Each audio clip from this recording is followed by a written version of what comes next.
जय हिंद दोस्तों। आज की इस वीडियो में हम आप सभी लोगों को जीएसटी के विषय में बताने वाले हैं कि जीएसटी क्या होती है, कितने प्रकार की होती है, क्या होती है यूटी जीएसटी, क्या होती है एस जीएसटी, क्या होती है सी जीएसटी, क्या होती है आई जीएसटी, और जीएसटी जमा करने वालों को कैसे जीएसटी वापस हो जाती है, इससे क्या लाभ होता है, क्या होता है कि जीएसटी इन जिसे कि आइडेंटिफिकेशन नंबर कहते हैं, 15 नंबर का 15 संख्या की जो होती है, इन सभी के विषय में, और क्या होता है इनकम टैक्स कैसे टैक्सेबल अमाउंट होता है, इन सभी के विषय में हम डिटेल से चर्चा करने वाले हैं। हमारे वीडियो में एंड तक आप लोग बने रहिएगा। अभी तक आप हमारे चैनल को सब्सक्राइब नहीं किए हैं तो चैनल को सब्सक्राइब करके बेल आइकन को प्रेस जरूर कर लीजिएगा दोस्तों। चलिए समय को ना गवाते हुए हम अपने टॉपिक पर चलते हैं। तो आज का जो हमारा टॉपिक है दोस्तों वो है जीएसटी। क्या जीएसटी जीएसटी क्या होती है? जीएसटी एक जो है इनडायरेक्ट टैक्स है। इसका पूरा नाम है goods and service tax. GST जो है हमारे भारत देश में 101वां जो है संशोधन था और 122वां जो है विधेयक था। देखिए, विधेयक और संशोधन में बहुत अंतर होता है। जो विधेयक होता है, जैसे मान लीजिए कोई विधेयक संसद से पारित कराना है, मान लीजिए एक विधेयक आ गया क्या, जीएसटी। इसे ये कई वर्षों से जो है इसे पहले ही जो है इसे कई वर्षों से जो है जीएसटी को विधेयक बनाकर पारित किया जा रहा था, लेकिन ये संसद से पारित हो ही नहीं हो पा रहा था। तो 1 जुलाई 2017 को जो है जीएसटी ये विधेयक पारित हो गया, जो कि 122वां था। इसके पहले 121वां में भी इसका प्रयोग किया गया था। इसके पहले भी कई बार किया गया था, लेकिन ये पारित नहीं हो पा रहा। तो यानी कि जो विधेयक जितनी बारी बनता है वो उसी प्रकार से उसका गिनती होता चला जाता है। लेकिन कौन पूर्णतः लागू हो जाता है, ये संशोधन हो जाता है। तो 101वां संशोधन था और 122वां एक विधेयक था जो कि लाया गया 1 जुलाई 2017 को ये भारत में पूर्णतः लागू कर दिया गया था। तो ये होता है जीएसटी। जीएसटी का पूरा नाम क्या है? जीएसटी का पूरा नाम है गुड्स एंड सर्विस टैक्स। क्या? Goods and service tax. ये इनडायरेक्ट टैक्स है। कैसा? इनडायरेक्ट टैक्स है। यहाँ पर इसकी हिंदी होती है क्या, वस्तु एवं सेवा कर। क्या? सेवा शुल्क या सेवा कर। टैक्स का मतलब शुल्क ही होता है और कर भी होता है। ये जो यहाँ पर गुड्स है, ये गुड्स का कोई अच्छाइयाँ और बुराइयाँ से नहीं है। इस गुड का तात्पर्य है कि किसी वस्तु पर, और ये जो सर्विस है ये सेवा पर लगता है। देखिए, अपने भारत में या पूरे विश्व में जिस पर भी कर लगाया जाता है वो दो ही चीज़ पर लगाया जाता है। या तो किसी वस्तु पर लगाया जाएगा, जिसका वर्ड यहाँ पर गुड्स दिया गया है, या तो किसी सेवा, जैसे मान लीजिए हम आपको पढ़ा रहे हैं तो हम आपकी सेवा कर रहे हैं। या जब आपकी नाई बाल काटता है तो वो आपकी सेवा करता है। या आप किसी कंपनी या फैक्ट्री में काम कर रहे हैं तो वो सेवा कर रहे हैं। तो जो हमारा शिक्षा का जीएसटी है वो 18% में आता है। ये जब हम आपको जीएसटी स्लैब बताएंगे तो उसमें आपको बता देंगे कि जीएसटी स्लैब क्या होता है और कौन कौन से किस स्लैब में आते हैं। तो इन सभी के विषय में हम बता देंगे। जैसे मान लीजिए कि हम शिक्षा हैं, तो हम आपको पढ़ा रहे हैं, तो ये जो है हमारा क्या है, सेवा है। यानी कि इसका हम सेवा करते हैं तब इसका हम टैक्स देते हैं 18%, जो कि हम लोग देते हैं। तो ये क्या है कि किसी वस्तु पर लगेगा या किसी सेवा करेंगे तो उस पर टैक्स लगेगा। तो यही इसका इसका हिंदी क्या है? वस्तु एवं वस्तु एवं सेवा शुल्क। सेवा शुल्क, या इसी को कर कहते हैं। तो ये क्या हुआ? देखिए, आपसे एग्जाम में पूछा जाता है कि जीएसटी के आने से कौन कौन से टैक्स जो है समाप्त हो गए हैं। तो वो एक वैट टैक्स था। कौन? वैट टैक्स जो है समाप्त हो गया है। और जो है एक एक्साइज ड्यूटी थी। कौन? एक्साइज ड्यूटी थी। ये भी जो है आपका समाप्त ही हो गया है। और एक जो अभी इसको थोड़ा बहुत जिंदा रखा गया है, जिंदा क्यों रखा गया है अभी हम इसके भी विषय में चर्चा कर लेंगे। और एक जो है सर्विस टैक्स। कौन? Service tax. सर्विस टैक्स ये भी जो है समाप्त हो गया है। तो ये आपसे एग्जाम में पूछा जाता है कि जीएसटी के आने से कौन कौन से टैक्स समाप्त हो गए हैं। तो ये जीएसटी हो गई। देखिए, जीएसटी का मुख्य उद्देश्य क्या है?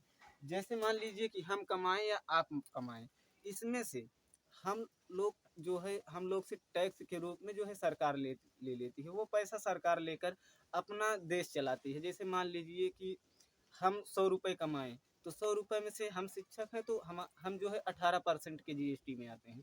तो हम 100 रुपये में से 18 रुपये जो है हम किसको दे देंगे? सरकार को दे देंगे।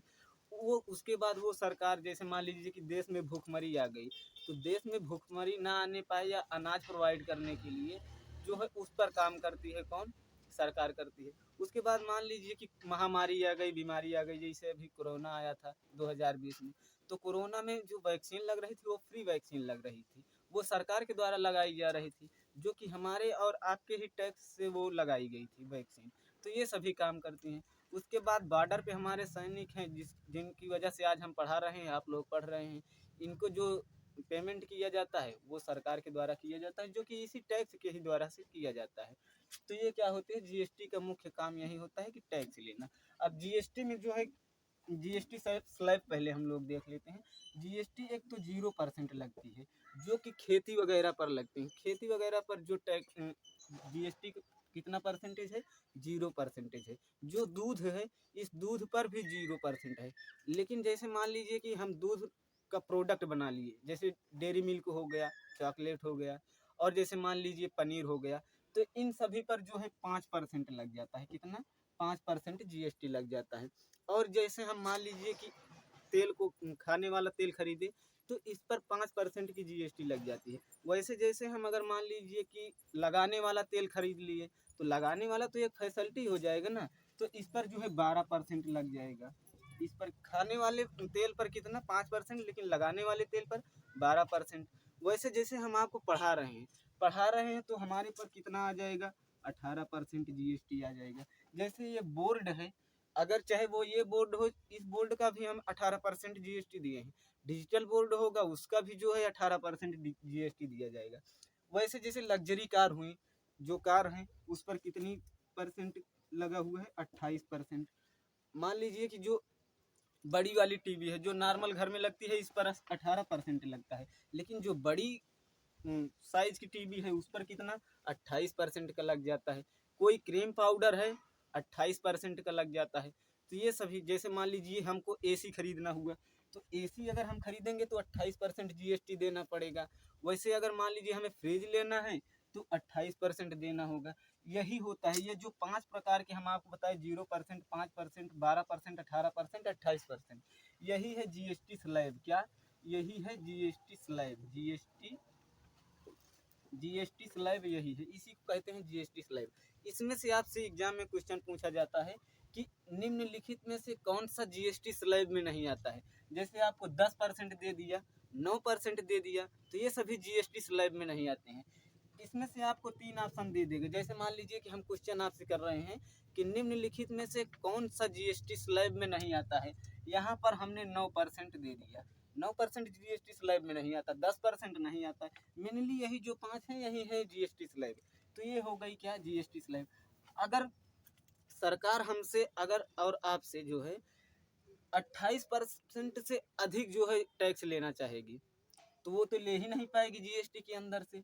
क्योंकि अगर मान लीजिए उसे 12% लेना है, तो 12% की जीएसटी स्लैब में रख देगी। 18% लेना है तो 18%, 28 लेना है तो 28। अगर मान लीजिए सरकार सोच रही है कि हमें जो है एजुकेशन को 28% से भी ज़्यादा जो है टैक्स लेना है, तो वो जीएसटी स्लैब से हटा देगी, जीएसटी से हटा देगी। उसे कहेगी शिक्षा जीएसटी में नहीं है, उसका जितना मन होगा उतना टैक्स ले लेगा। तो ये होता है, जब सरकार को टैक्स ज़्यादा लेना होता है तो वो जो है जीएसटी से बाहर कर देती है। क्योंकि जीएसटी जो है अधिकतर कितना? 28% ही तक लागू किया जा सकता है, मैक्सिमम जो है 0% तक। अगर इससे भी ज़्यादा करना है तो जीएसटी से ही हटा देगी।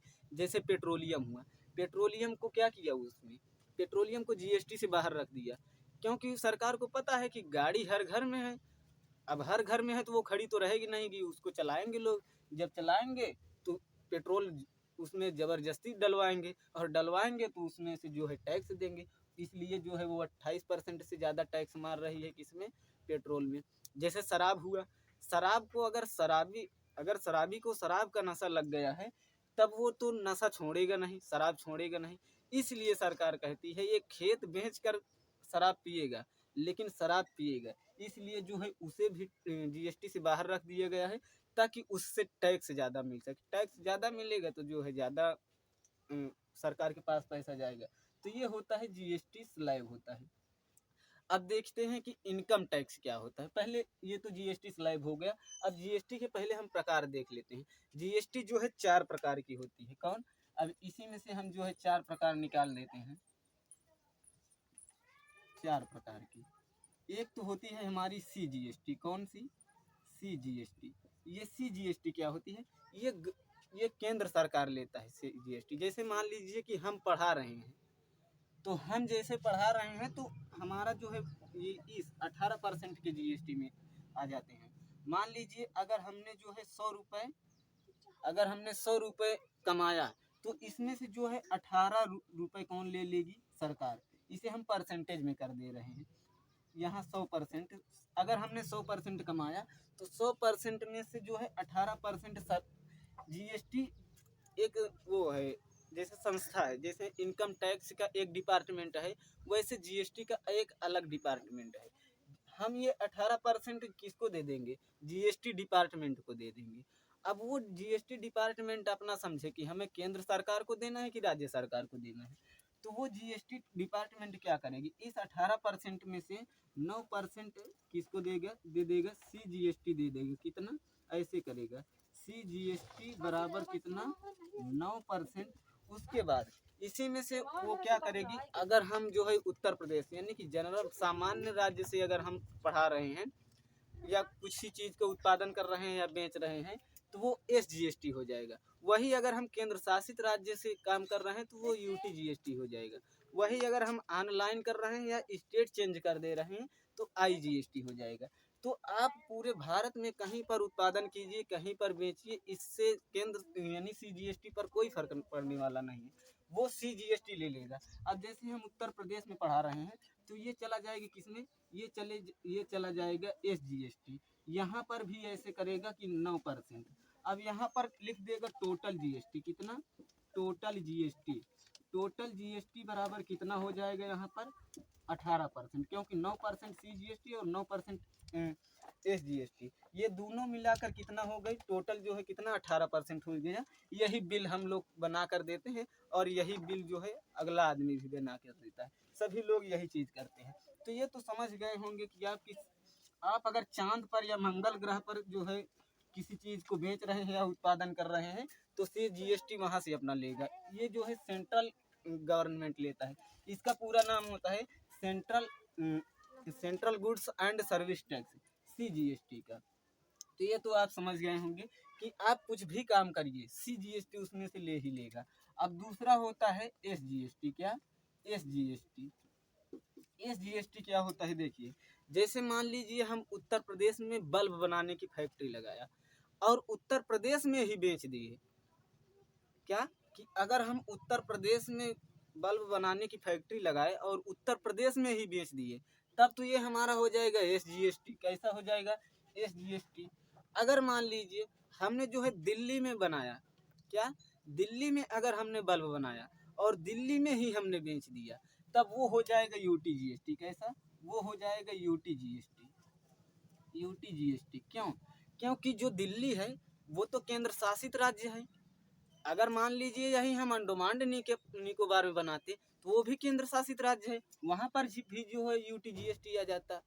अगर मान लीजिए हमने बिहार में बनाता तो बिहार तो जो है यूटीजीएसटी यूनियन टेरिटरी नहीं है, वो सामान्य राज्य है, तो वहाँ पर एसजीएसटी लग जाता। Paschim Bengal SGST, Punjab SGST, Odisha SGST. यानी कि जितने केंद्र शासित राज्य हैं, अगर आप वहाँ पर किसी चीज़ को उत्पादन करेंगे, अगर किसी चीज़ को बेचेंगे तो वो हो जाएगा यूटीजीएसटी। जो सामान्य राज्य हैं अगर आप वहाँ पर उत्पादन किए और वहीं पर अगर बेच दिए तो वो हो जाएगा एसजीएसटी।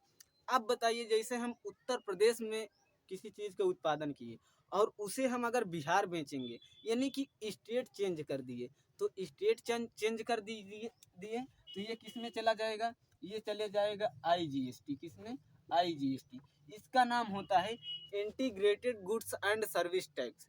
इंटीग्रेटेड, तो ये क्या है? ये है आईजीएसटी। अगर हम किसी चीज़ का ऑनलाइन बेच दिए, जैसे मान लीजिए कि हमने बल्ब को बनाया, किसी बल्ब को, एलईडी बल्ब को मान लीजिए हमने बनाया, उसमें से अगर हम मान लीजिए कि 9 बल्ब उत्तर प्रदेश में बेच दिए, तो वो जो हम 9 बल्ब बेचे हैं उत्तर प्रदेश में, वो SGST के अंतर्गत आ जाएगा।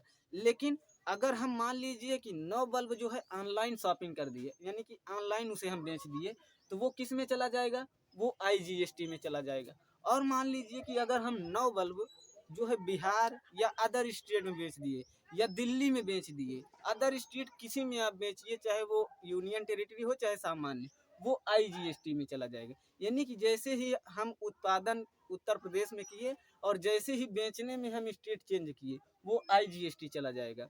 और अगर हम ऑनलाइन बेच दिए, वो भी किस में चला जाएगा? IGST में चला जाएगा। अगर हम उत्तर प्रदेश में बेच रहे हैं और उत्तर प्रदेश में प्रोडक्शन कर रहे हैं, SGST।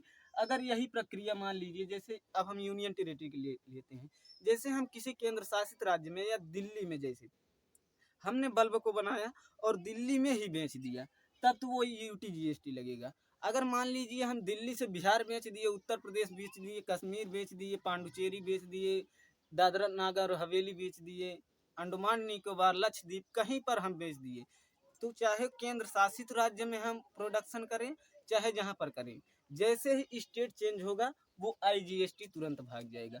और इन सभी में से आप जिस GST के स्लैब परसेंटेज में आएंगे, उसमें से आपको 50% जो है कौन ले लेगा? CGST ले लेगा।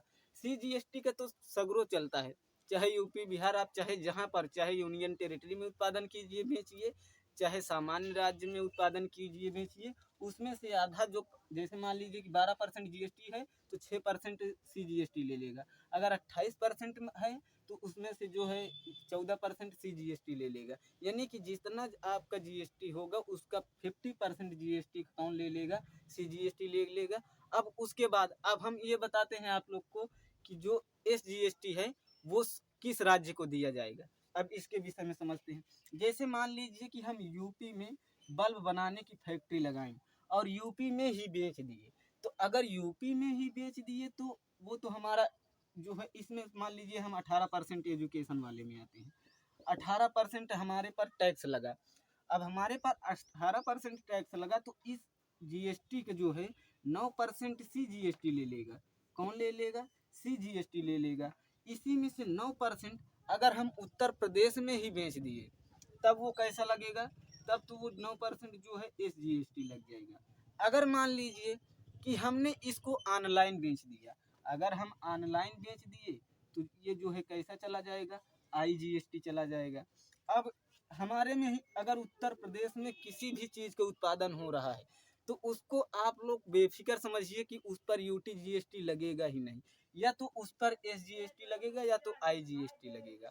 अगर किसी यूनियन टेरिटरी में मान लीजिए, अगर हम दिल्ली में किसमें, अगर हम दिल्ली में उत्पादन किए किसी चीज़ का, अब उसमें आप बेफिक्र रहिए कि उस पर SGST लगेगा। SGST उस पर नहीं लगेगा क्योंकि वो यूनियन टेरिटरी है। उसमें क्या लगेगा? उसमें जो है CGST लगेगा पहले तो। अब ये जिस कैटेगरी में आएगा वो अपना ले लेगा। अगर वो 12% वाले में आएगा तो 6 ले लेगा CGST, 28 में आएंगे तो 14 ले लेगा, 5 में आए हैं तो 2.5% ले लेगा। ये भी आप लोग ध्यान रखिएगा कि अगर 5% किसी भी चीज़ पर, जैसे मान लीजिए कि हम खाने वाला तेल, जैसे हो गया रिफाइंड फार्चून का तेल, अगर हम इसको बना रहे हैं खाने वाला तेल, इस पर 5% लग रहा है, 5% में से इस पर जो है कितना 2.5% कौन ले लेगा? CGST, यानी सेंट्रल गवर्नमेंट ले लेगी। उसके बाद हम यूनियन टेरिटरी यानी केंद्र शासित राज्य में प्रोडक्शन कर रहे हैं, अगर केंद्र शासित राज्य में अगर हम इसे बेच देंगे, यानी कि दिल्ली में ही, अब ऐसा नहीं है कि पांडुचेरी भी जो है केंद्र शासित राज्य है तो हम पांडुचेरी में बेचेंगे तो ये UTGST लगेगा, नहीं, केंद्र यानी कि राज्य बदल गया, अब वो IGST होगा। अगर हम जिस राज्य में उत्पादन कर रहे हैं उसी राज्य में अगर हम बेच देंगे तब जो है SGST लगेगा, अगर वो सामान्य राज्य है तब। अगर वो केंद्र शासित राज्य है तो वो UTGST लगेगा। और कौन लग जाएगा? ये CGST तो लगा ही है। और इसमें से क्या लग सकता है? इसमें और क्या? IGST। अगर मान लीजिए दिल्ली में हम फार्चून का तेल बना रहे हैं और उसे हम ऑनलाइन बेच दिए, तो ऑनलाइन बेच दिए इसका मतलब है कि IGST चला जाएगा। ये कितना ले लेगा? ये भी जो है 2.5% ले लेगा, क्योंकि हम ऑयल का उत्पादन कर रहे हैं वो भी खाने वाला। वही अगर लगाने वाला होता तो 12% चला जाता। तो ये तो आप समझ गए होंगे कि CGST आप कहीं पर उत्पादन कीजिए कहीं पर बेचिए, वो अपना GST का 50% जो है कौन ले लेगा? CGST। अब इससे फायदा क्या हुआ, देखिए पहले क्या था, जब ये जीएसटी नहीं था, तो आपको हम थोड़ा मैप के जरिए से बताते हैं तो ज़्यादा समझ में आएगा।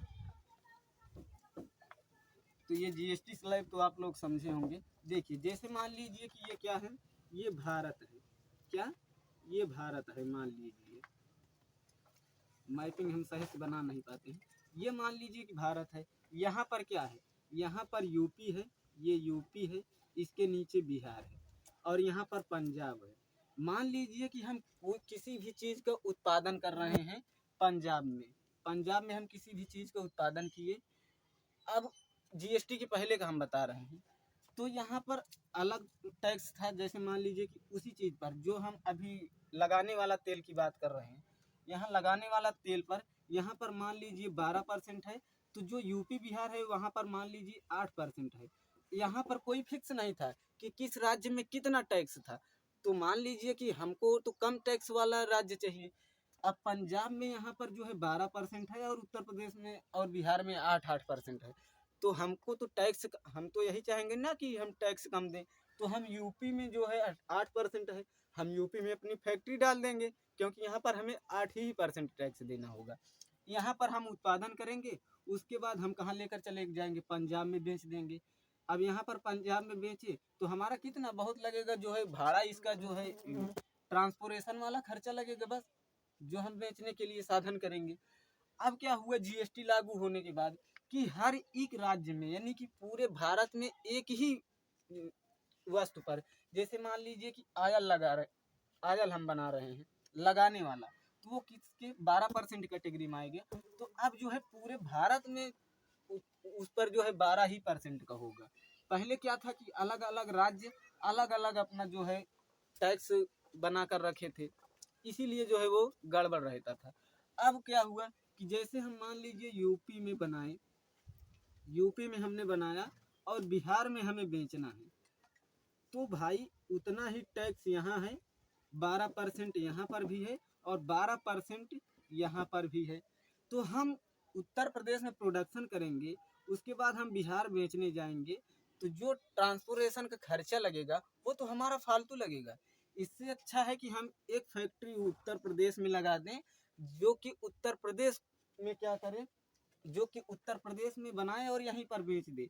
इससे क्या होगा कि हमारा ट्रांसपोर्टेशन खर्चा बच जाएगा। और एक फैक्ट्री हम बिहार में लगा दें, बिहार में जो है यहाँ पर उत्पादन करें, यहीं पर बेच दें। अगर मान लीजिए, अब ऐसा भी नहीं है कि हर जगह आ सकता है, जैसे हमारे यूपी बिहार में अभी रोड की समस्याएं चल रही हैं, यहाँ पर जाम ज़्यादा लगता है। अगर जाम लगता है तो जो मालिक आएगा फैक्ट्री डालने के लिए, वो तो यही देखेगा ना कि हमारा सामान या हम लोग ट्रांसपोर्टेशन में फंसे नहीं, जाम में ना फंसे। तो अभी जो है उत्तर प्रदेश में इसी पर काम चल रहा है, जो कि हाईवे वगैरह यानी कि सड़क बनाने में, तो इस पर जो है काम किया जा रहा है। जब ये रोड बनकर तैयार हो जाएंगी, फिर हमारे उत्तर प्रदेश में भी फैक्ट्रियाँ और ज़्यादा आने लगेंगी। तो ये जो हुआ, इससे फ़ायदा हुआ कि जो है पूरे भारत में एक ही प्रकार का टैक्स हो गया, जीएसटी लागू, एक ही वस्तु पर एक ही प्रकार के पूरे भारत में टैक्स होने लगा। तो इससे ये फ़ायदा हुआ। अब देखिए, जैसे मान लीजिए कि हम बिहार में उत्पादन, ये उत्तर प्रदेश है, यहाँ पर हम उत्पादन किए और यहीं पर बेच दिए, तो ये एसजीएसटी हो जाएगा। लेकिन इसमें से जो है सीजीएसटी वो अपना ले लेगा। जैसे मान लीजिए हम उत्तर प्रदेश में क्या किए, उत्पादन किए, तो उत्तर प्रदेश में फैक्ट्री लगी हुई है, यहाँ पर लोगों को रोजगार ज़्यादा मिला। अब हम जीएसटी डिपार्टमेंट को अपना 18% दे दिए या 12%, जिस कैटेगरी में आप आते हैं उसको जीएसटी डिपार्टमेंट को दे दिए। जीएसटी डिपार्टमेंट उसमें से आधा जो है किसको दे दिया, सीजीएसटी को। अब वो आधा देखेगा कि बिचा कहाँ हुआ है। अगर मान लीजिए उत्तर प्रदेश में ही बिच गया, तब तो एसजीएसटी दे देगा।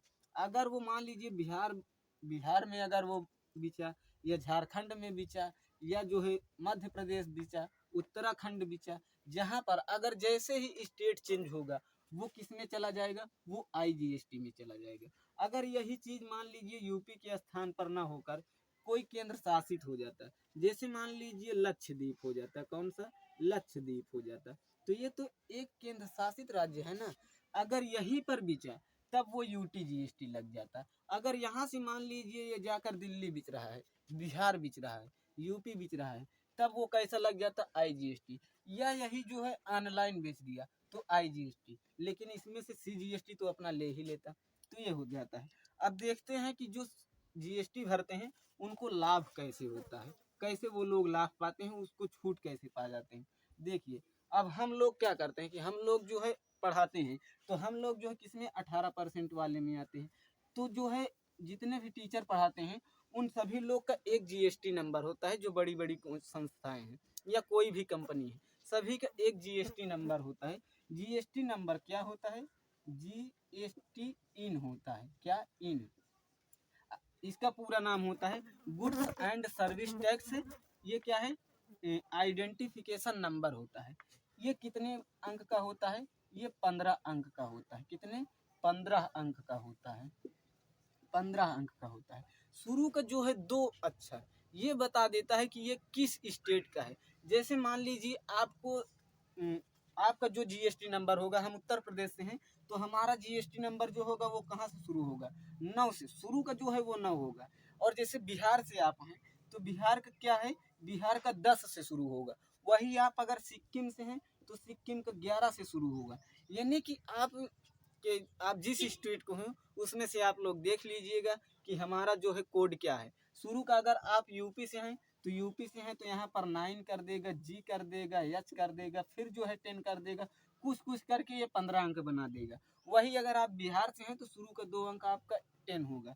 वही आप सिक्किम से हैं तो शुरू का जो फर्स्ट आपका कितना 2 अंक होगा वो 11 होगा। ये होता है, इसी को कहते हैं GST इन, यानी कि goods and service tax identification number. ये 15 अंक का होता है। जैसे मान लीजिए कि अब हमने गया AC खरीदने के लिए, तो AC पर कैसे लगेगा, AC पर 28% टैक्स लगेगा। तो हम जितने भी उसका बिल बनेगा वो हमारे GST नंबर पे चढ़ा देगा कि हम फला नंबर, ये जो कहेगा कि जलवा भारती सर के GST नंबर पर हमने जो है क्या बेचा हुआ है, AC बेचा हुआ है।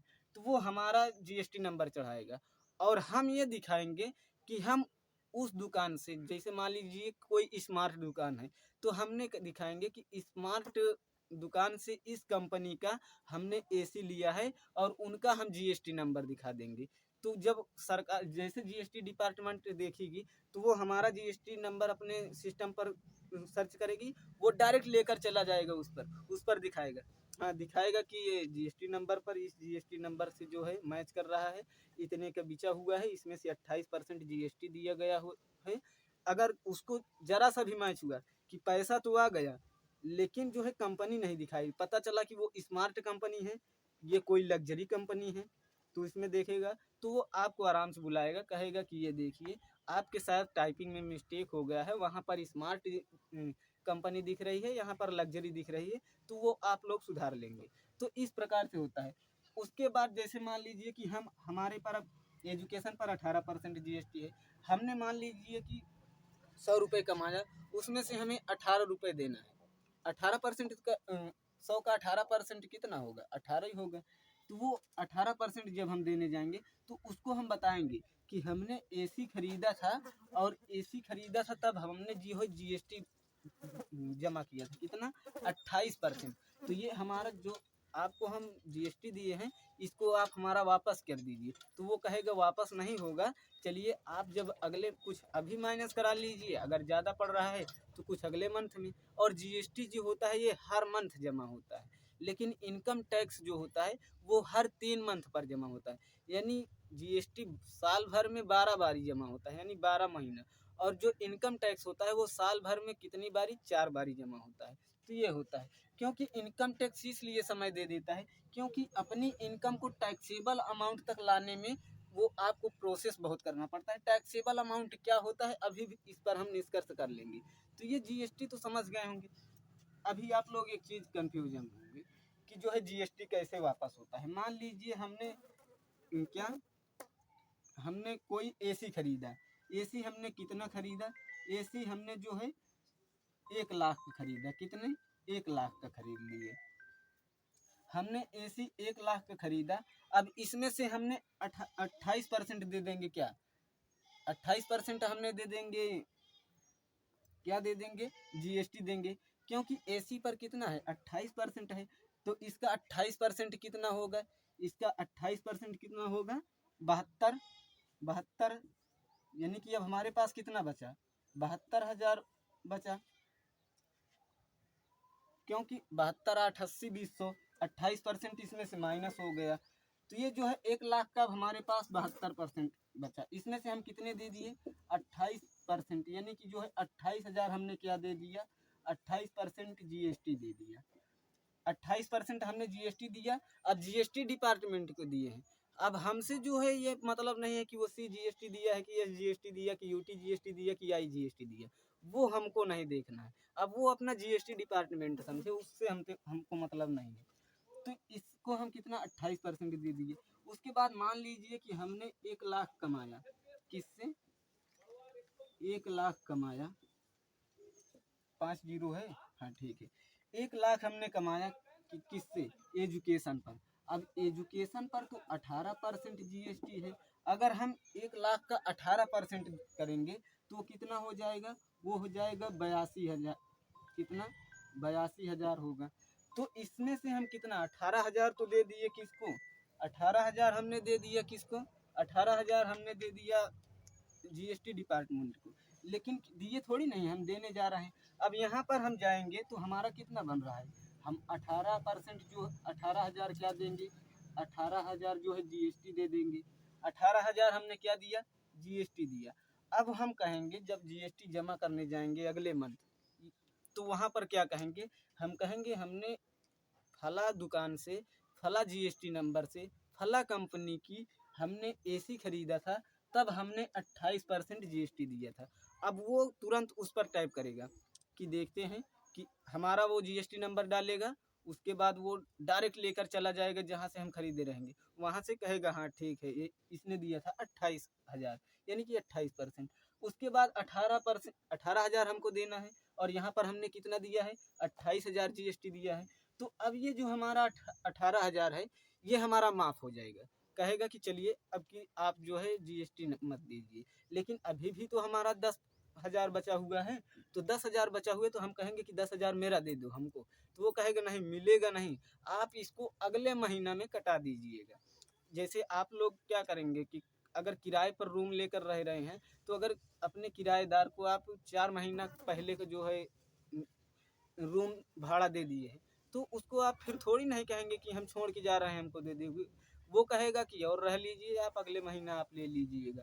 तो दिया हुआ माल वापस नहीं आता, ये तो आप लोग समझते ही हैं। तो ये इस प्रकार से जो है ये GST रिटर्न होता है। अब इनकम टैक्स क्या होता है, इनकम टैक्स रिटर्न क्या होता है, इसके विषय में हम समझते हैं। देखिए इनकम टैक्स रिटर्न क्या होता है, इसका पूरा नाम होता है इनकम टैक्स रिटर्न। जैसे GST डिपार्टमेंट एक है, उसी प्रकार से जो है इनकम टैक्स रिटर्न डिपार्टमेंट होता है, ये भी एक डिपार्टमेंट है। जैसे मान लीजिए कि हमने क्या किया, हमने 100 रुपये कमाया, 100 रुपये कमाया, इसमें से जो है हमने 18 रुपये किसको दे दिया, 18 रुपये जो है GST दे दिया, यानी कि 18% हमने GST दे दिया। अब इसमें से हमारा कितना बचा, इसमें से हमारा जो है 82 रुपये बचा, कितने, 82 यानी 82 हमारा बचा। अब 82 में ये तो हमारा क्या हो गया, ये हमारा GST हो गया, ये GST है। अब ये हमारा जो है क्या है, 82 रुपये बचा। अब इसमें से हम अपना देखेंगे, देखिए जैसे मान लीजिए कि हमने पढ़ाया, तो GST जो होता है वो ये नहीं देखता है कि आपकी लागत कितनी लगी हुई है, आप जो है तनख्वाह है और स्टाफ को दिए हैं कि नहीं दिए हैं, GST से इसको कोई मतलब नहीं। जैसे हमारे पास 100 रुपये आया, वो तुरंत जो है ले लेगा GST 18 रुपये। अब उसके बाद कहेगा कि अब तुम अपना लाभ हानि समझो, उससे हमको अगर आपको घाटा भी लग जाएगा तब भी GST ले लेगा। जैसे मान लीजिए कि किसी चीज़ को हम, किसी कंपनी में हमारा 100 रुपये लगा हुआ है, कितना, 100 रुपये, ये 100 रुपये है। अब इसमें से पता चला कि हमने 100 रुपये लगाया और हमें टोटल जो है कितना मिला, टोटल हमें जो है 20 रुपये मिला, कितना, टोटल हमें 20 रुपये मिला। अब ये 20 रुपये का जो है 18% कौन ले लेगा, 18% जिस परसेंटेज में आ पाएंगे उस परसेंट का ले लेगा। तो 18% हम एजुकेशन वाले में हैं, तो मान लीजिए 18% ले लेगा, तब तो हम और घाटे में चले जाएंगे। तो जीएसटी ये नहीं देखता है कि आपको लाभ हो रहा है कि हानि हो रहा है, जैसे वो आएगा पैसा वो तुरंत अपना जो है जीएसटी ले लेगा। लेकिन इनकम टैक्स क्या करता है, इनकम टैक्स रियायत कर देता है। चलिए आपको अगर घाटा लगा हुआ है तो कोई बात नहीं है, आप घाटा लगा है आपको हम नहीं लेंगे। तो ये क्या है कि जैसे हमने 100 रुपये कमाया, 18% जीएसटी दे दीजिएगा। अब ये हमारे पास टोटल अमाउंट है, कितना टोटल अमाउंट जो हमारे पास आया है 100 रुपये।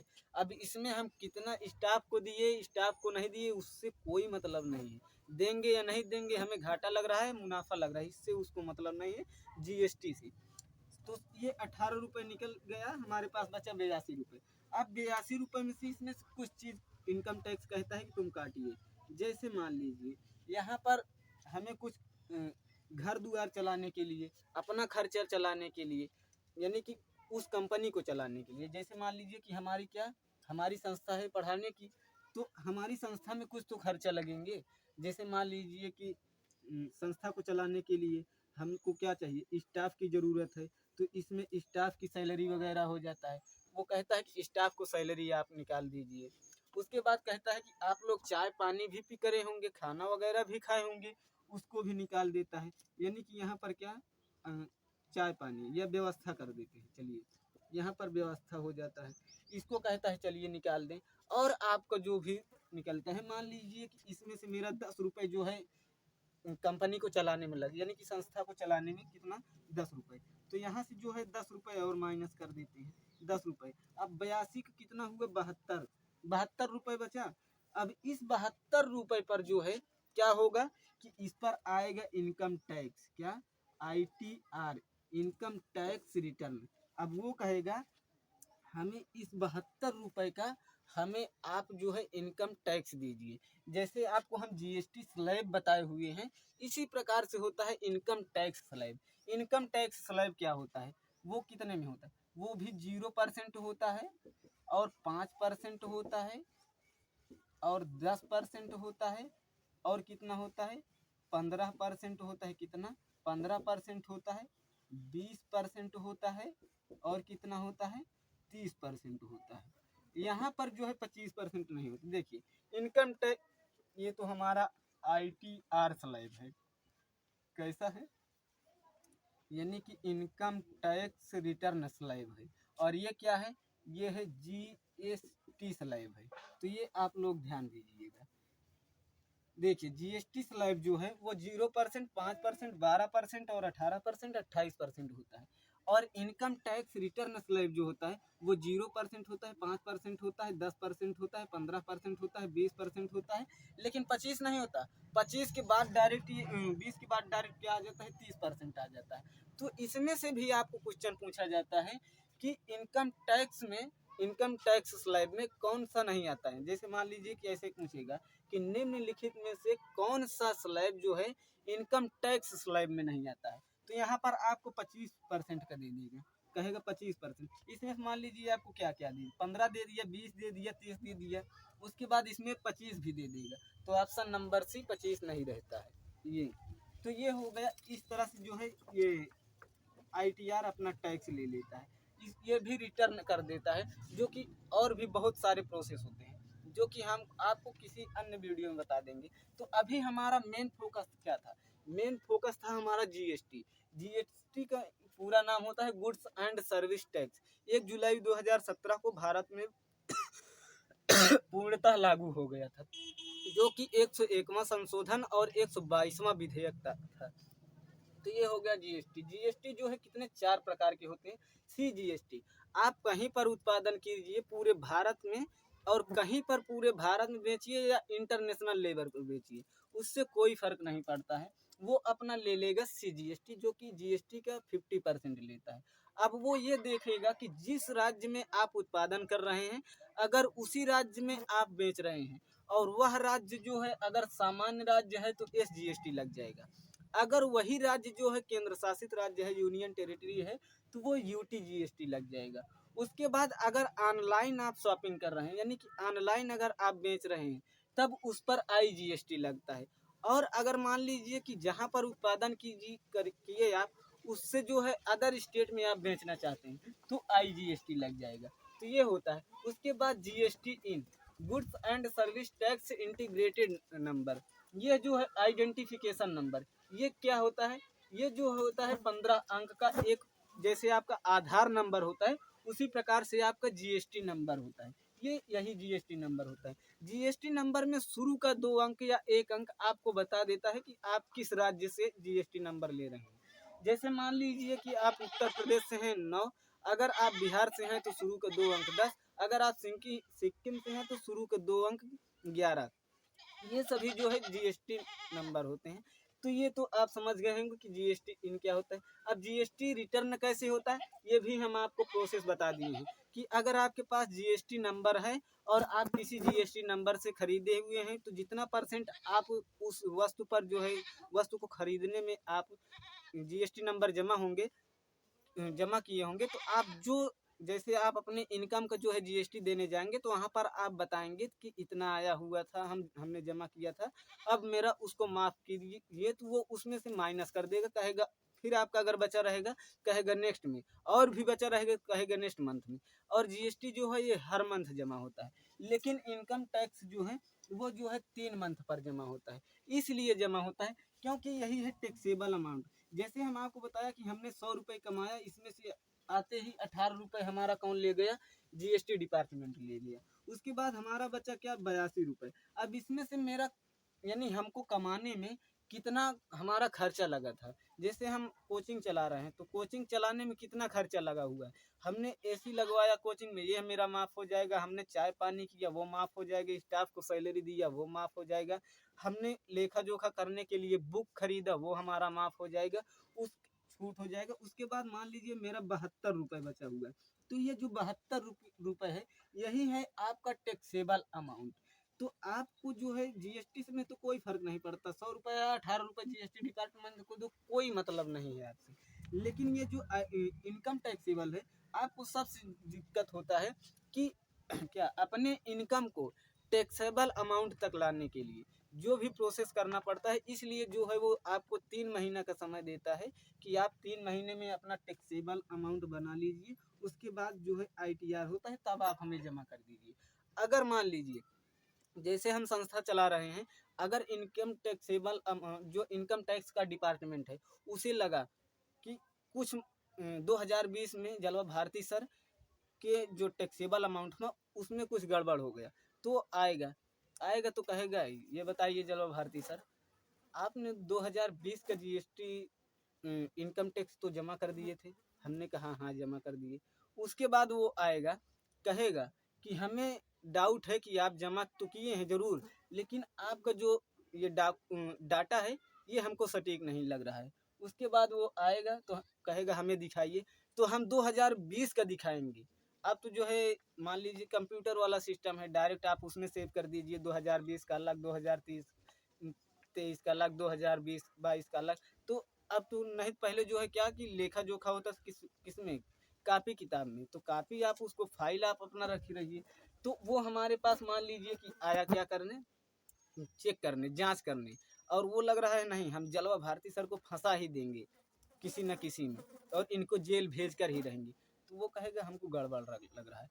पता चला कि वो हमारे में गड़बड़ नहीं पाया। उसके बाद उसे चेक करने में, जांच करने में कितना दिन लग गया, 15 दिन। उसके बाद वो एक बिल बनाएगा।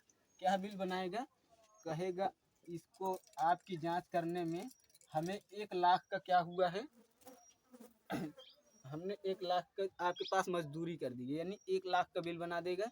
कहेगा ये ले बिल आप हमें दे दीजिए, क्योंकि हमने आपके यहाँ 15 दिन जांच किया है। तो ये क्या होगा कि वो बिल कौन दे देगा, हम देंगे, और उसका जो खाने या खर्चा हुआ वो भी हम ही देंगे। जैसे होता है ना कि सरकार आपका घर भी गिरा रहा है, तो उसका क्या, जो जेसीबी आई है उसका पैसा आप ही दे दीजिए।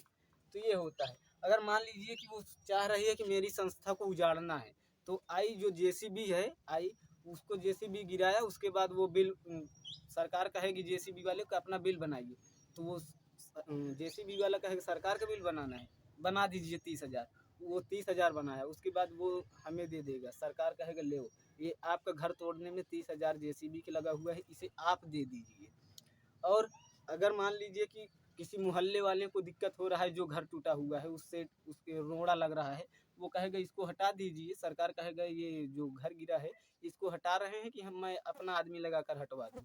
तो ऐसे हाथ जोड़ लेना कि सर हम जो है हटवा लेंगे, आप मत हटवाइए, वरना वो भी बिल बनेगा 30,000 का, हम इसको 5,000 में निपटा देंगे। तो ये होता है ऐसे, इस प्रकार से जीएसटी होता है, जीएसटी इन होता है। ये है जीएसटी स्लैब जो कि 0%, 5%, 12%, 18%, 28%। बहुत सारी वस्तुएं हैं, इसलिए हम आपको कितने को गिना सकते हैं कि कौन कौन से जो है किस स्लैब में आते हैं।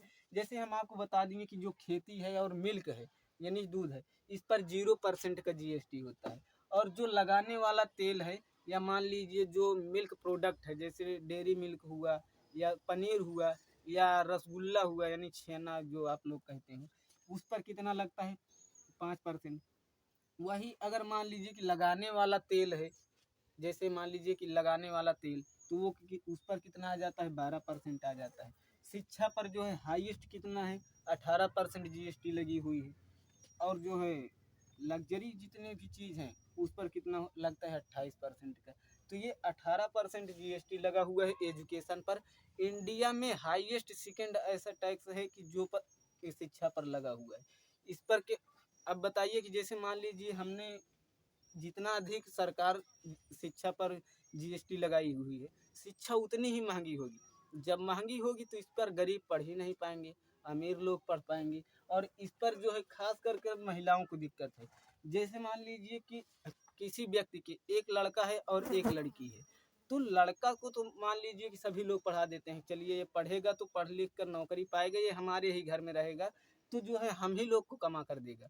लेकिन लड़कियों में क्या है, महिलाओं को क्या दिक्कत होती है कि उनको इसलिए नहीं पढ़ाया जाता है कि चलिए हम आज इस पर लाख रुपए खर्चा करके पढ़ा दिए, बाद में ये नौकरी पाएगी तो ये अपने ससुराल चली जाएगी, वहाँ पर कमा कर अपने सास ससुर को दे देगी।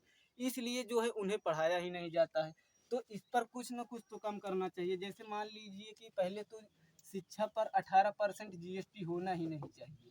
अगर मान लीजिए कि आप किए हैं तो इसको लड़कों के लिए कर दीजिए, लड़की के लिए जो है पॉजिटिव डिस्क्रिप्शन छोड़कर समझ कर इसे छोड़ दीजिए। इसे तो पहले आना चाहिए 12% वाले कैटेगरी में, सभी को लिए, चाहे वो लड़का हो चाहे लड़की हो। मान लीजिए आप 18% ही रखिए, लेकिन लड़कों के लिए रख दीजिए। लड़कियों के लिए तो आप 12% ला सकते हैं। जिससे इनको क्या फ़ायदा होगा? इनको ये फ़ायदा होगा कि इनके माँ बाप ये सोचेंगे कि हम बेटा को पढ़ाने में ज़्यादा खर्च आ रहा है, लेकिन बेटी को पढ़ाने में जो है खर्च आएगा, क्योंकि 12% इसके पर जीएसटी टैक्स लग रहा है। तो जो है लड़कियों की फीस सस्ती होगी और लड़कियों को पढ़ने का मौका अधिक मिल जाएगा। लड़कों को तो वैसे 18 क्या है, इसमें 28 भी कर देंगे तो घर वाले पढ़ाएंगे लड़कों को। लेकिन इस पर तो मान लीजिए 18 ही रख दो, लेकिन लड़कियों का तो कम कर दो। इसका वही होगा कि आंदोलन करना होगा, तो आंदोलन करने पर तो जानते हो क्या होता है, सबसे ज़्यादा शिक्षक ही फंसते हैं उसमें। तो ये हो गया। तो आई होप कि आपको यह वीडियो पसंद आया होगा। यदि वीडियो पसंद आया तो वीडियो को लाइक और चैनल को सब्सक्राइब करके बेल आइकन को प्रेस जरूर कर लीजिएगा। मिलते हैं नेक्स्ट वीडियो में, तब तक के लिए जय हिंद।